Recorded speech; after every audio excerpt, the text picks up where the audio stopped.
Spolu s mojím tímom odborníkov som pripravil návrh konkrétnych riešení pod názvom Petržalka 2014. Pre ďalší rozvoj Petržalky ako modernej a životaschopnej samosprávy je kľúčové obnovenie projektu Viedenskej električky. Riešenie zooparkovania nemôže spočívať iba v zavedení povinnosti platiť za parkovanie. Preto zachovám aj možnosť bezplatného parkovania v maximálnej vzdialenosti 10 minút od bydliska. V spolupráci s občanmi zlepším čistotu verejných priestranstiev a zavediem nulovú toleranciu páchania priestupkov.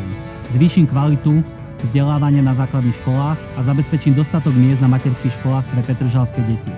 Zavediem otvorenosť a transparentnosť vo verejných financiách. Občania majú právo vedieť, ako sa využívajú verejné prostriedky. Mám silu, schopnosti, vedomosti a odhodlanie, aby som svoj volebný program Petržalka 2014 úspešne realizoval. Prečítajte si ho, porovnajte s inými a správne sa rozhodnite.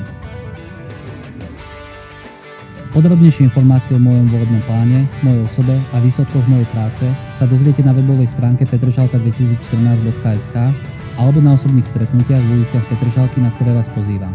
Napíšte mi, aké problémy vás v Petržalke trápia.